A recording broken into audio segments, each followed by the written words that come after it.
بسم الله الرحمن الرحيم وبه نستعين. اللهم صل وسلم وبارك على سيدنا محمد عليه افضل الصلاه والسلام. حبايب الغاليين عاملين ايه؟ يا رب اتمنى تكونوا بخير وفي احسن حال. جايين من عند فراخنا البيضه النهارده اليوم ال 24. النهارده جايين بحاجات كنا بنرميها والنهارده هنستعملها وتدينا تحويل جامد في الوزن، وفي حاجات جايبينها رخيصه جدا هتدينا تحويل جامد في الوزن زي ما انتم شايفين. بسم الله ما شاء الله اللهم بارك، الله اكبر، يعني حاجه جميله وحاجه زي العسل. طبعا اهم حاجه ان احنا قلنا اهتمامنا بالفرخ، ان احنا ما نخليش الفرخ يبقى عنده اي مشكله تنفسيه ولا معويه عشان تاخدي النتيجه دي في اليوم ال 24. احنا طبعا كنا وزنين على اليوم ال 20 كان بسم الله ما شاء الله في كيلو وفي كيلو 100 جرام. طبعا احنا الحاجات اللي احنا بنقول عليها مهمه جدا، ان احنا نحافظ على المعده بتاعه الفرخ، ان احنا نظبط له امعائه. والحاجه بسيطه جدا، ان انت الشيح والزعتر جمال جدا لما تحطيهم 4 ايام وتشيليهم 4 ايام. بس الشيح بيقتل البكتيريا النافعه، فانت بيقتل بكتيريا نافعه وبكتيريا ضاره. فاحنا بعد ما بندي الشيح بنحاول ندي ايه؟ بندي الخميره. طبعا احنا النهارده كنا بندي خميره امبارح، فالنهارده مش هندي خميره. حبه حاجات كده معانا جداد هنحاول نستعملهم، وطبعا حاجات موفره وحاجات رخيصه جدا وحاجات لتحويل الوزن. طبعا ايه احنا جايبين معانا ده علف، دول حبه عيش، دول حبه عيش مفروكين منهم عيش فينو ماشي. ده طبعا انا بجيبه عيش اللي هو بالكيلو، كيلو ب8 جنيه، فطبعا ارخص من العلف بكتير. طبعا المكون الثاني هنصلي على الرسول على افضل الصلاه والسلام، بس ما تنسينيش حبيبتي الغاليه اللايك والاشتراك وفعلي زر الجرس. هنا معانا بصل وحبه عسل. خلاص هنحط طبعا البصل والعسل كده على الخلطه اهو. هنحاول بقى نخش ايه، هنقلب ده كله ببعضه. بس في بقى حاجات تانية هنجيبها اهو. هنجيب بقى ايه المكون اللي احنا بنستعمله، اللي احنا ما نقدرش نستغنى عنه لما بيكون موجود وبيبقى رخيص جدا. زي ما انتم شايفين كده ده طبق بطاطا يا جماعه، رخيصه جدا ب2 جنيه و2 جنيه وب2 جنيه ونص. طبعا احنا ما بنجيبش البطاطا، احنا بنجيبها اللي هي دي الرفيعه دي اهي. فالبطاطا ديت يا جماعه احنا بنجيبها اهي للفراخ بتاعتنا. هنحط طبعا البطاطا، بس طبعا مش هنحط الكميه دي كلها لان الكميه دي كبيره، فاحنا مش عايزين الايه يبقى الكميه كبيره من اكتر منها.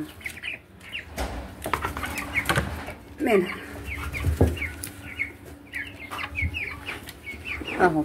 طبعا بنحاول نقلب فيها بقى ما نخليهاش ايه معجنه. احنا حاطين العلف بيبقى اكتر من البطاطا، هو بيوفر معانا بقى. وغير كده كمان بقى دوقي بقى فرخه بقى كده بالحاجات اللي انت مديها لها دي، طعم تاني خالص، يعني الفرخه هتديها طعم تاني خالص. طبعا احنا كده هنقلب ايه لما نخليها كلها كده في بعضها. وكمان في طبعا انا كنت غاليه حلبه عامله لهم مشروب امبارح، وفي طبعا بواقي الحب جوه ان شاء الله انا هجيبه برده خلطه، عشان طبعا ايه جميل جدا في زياده الوزن الحلو. هنقلب بقى كله كده ونحطه في العلافات ونرجع لكم تاني ان شاء الله. طبعا زي ما انتم شايفين بسم الله ما شاء الله اللهم بارك على البطاطا بتجذبهم يا جماعه. وزي ما انتم شايفين كده انا حطيت جزء عشان من العلافه من بره، والباقي اهو يعني مفيش حاجه ايه طريه. بصوا كده كلها مفرفطه. البطاطا نيه يا جماعه، قاشرينها ومديناها لهم زي ما انتم شايفين. بسم الله ما شاء الله اللهم بارك على التحويل بتاعهم وعلى جمالهم. طبعا احنا بنحاول ان احنا نبسط التربيه باقل حاجه، باقل تكلفه، باحلى طعم، ما بنكلفش حاجه. يعني احنا كده الفرخ بنكلفه اقل تكلفه وكمان بتاخدي منه طعم. انت كده لما تدي بطاطا للفرخ وحاجه مسكره، يعني في ناس بتحط للفرخ ما تيجي تعملي الاكل تحطي العسل ويحطوا لا ده حاجه مسكره كده، يعني هتاكلي حاجه سكر، حاجه جميله، حاجه من الاخر يعني. في بقى حاجات احنا كنا بنرميها يعني كلنا بنرميها. بالنسبه للبروتين اللي فيها بروتين عالي واحنا كنا بنرميها، لا انت عندك طيور، الحاجه دي ما تترميش يا جماعه، الحاجه دي كنز. اللي هي بقى ايه هنوريكم دلوقتي ونقول لكم هي ايه.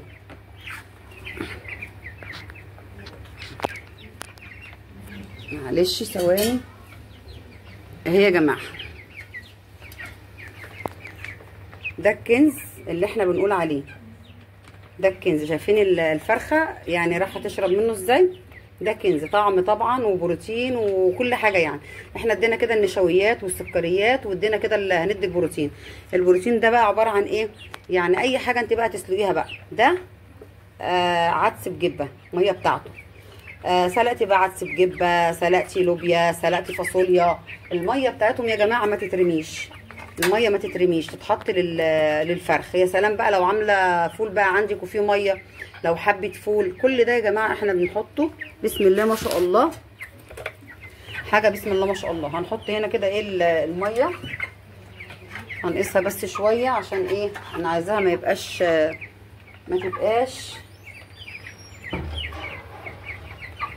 ما تبقاش الميه كتيره.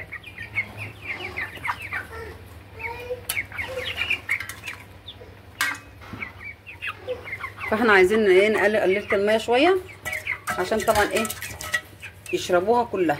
زي ما انت شايفه كده الميه اهي اهي،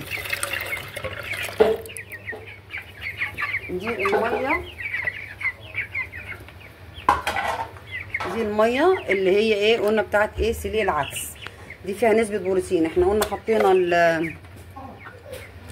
قلنا حطينا البطاطا فيها سكريات وفيها نشويات وفيها بروتين برضو. حطينا العلف، حطينا بصل مطهر معوي ومضاد حيوي ومهدم، حطينا الحلبة لزيادة الوزن، حطينا العسل لزيادة الوزن. النهارده منعنا الخميرة لان طبعا حاطين حبة عيش وعيش فينو فرخينه كده، عيش بايت، فمدينا طبعا النسبة ايه نسبة خميرة، بيبقى فيه نسبة خميرة يعني. طبعا احنا كنا عاملين حبة بطاطا بس دول فضلوا يعني لقيتهم كتار. انا ما بحطش ايه ما بكترش يعني ما بكترش العلف، ما بكترش البطاطا، بخلي العلف اكتر منه.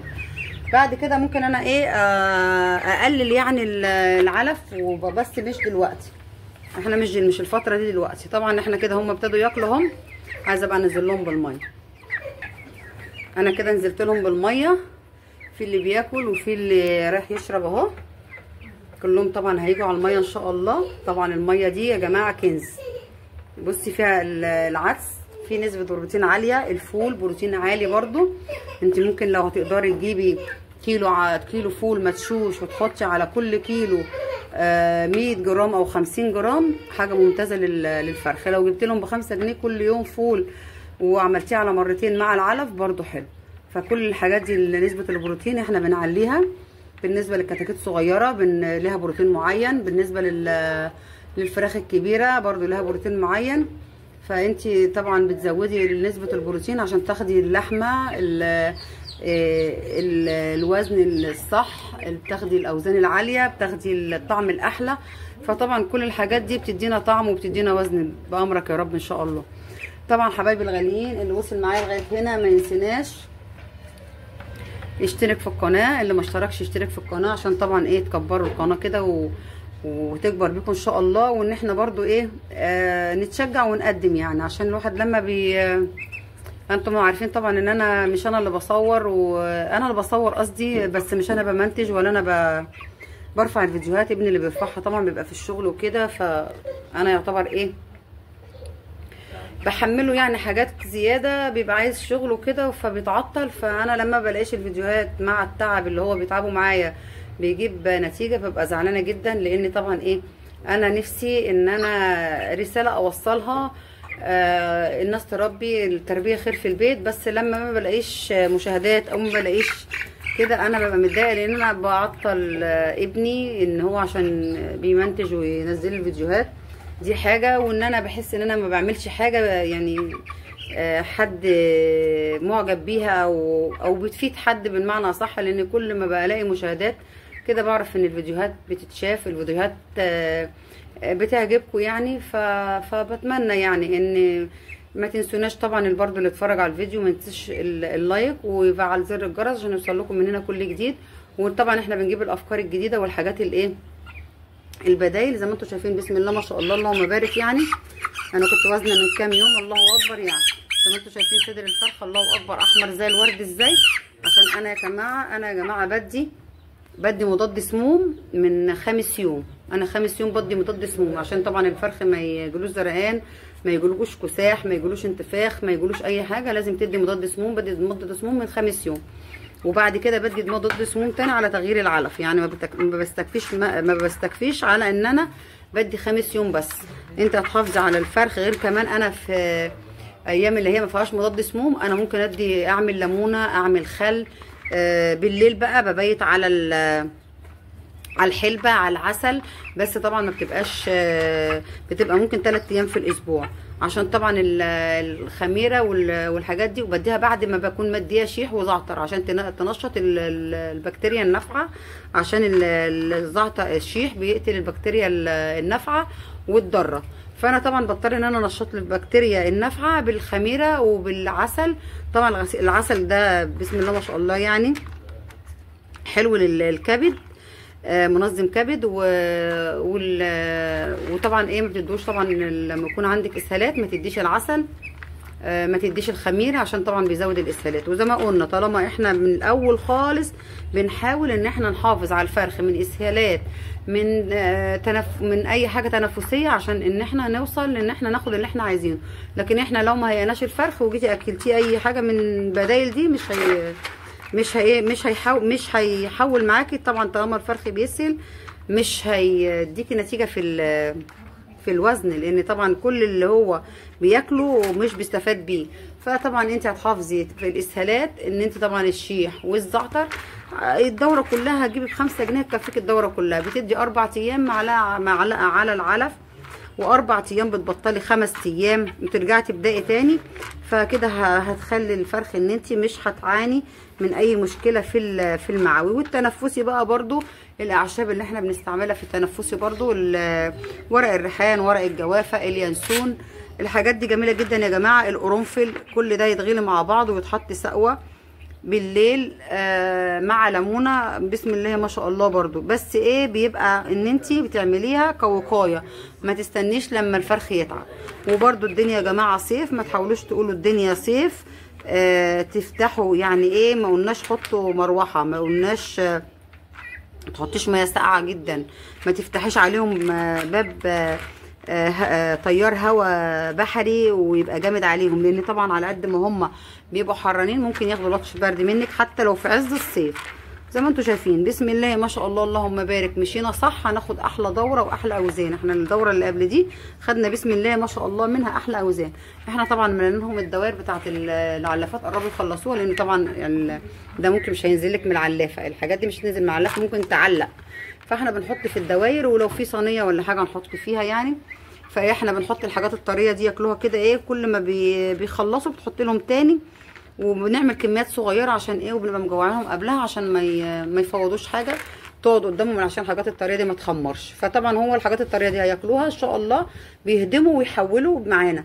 العلف بياكلوا العلف، والعلف بيشربوا عليه ميه كتير، فالعلف بيسقيهم ميه كتير. الحاجات دي بقى يعني العلف بيشرب ميه عليه عشان يهضم بسرعه، عشان يحول لحم. الميه بقى دي بتملى جسم الفرخه. لكن انت لو اديتي البدايل دي يعني حبه العيش دول مع حبه العيش مع حبه البطاطا مع العلف هيديكي لحم صافي. مش هتلاقي الفرخ لما تيجي تذبحيه مش هتلاقي الميه والحاجات اللي بتبقى مزروطه في الفرخ دي اللي انت بتجيبيه من بره دي، لا مش هتلاقيها، لان انت اكلتي حاجه طبيعيه.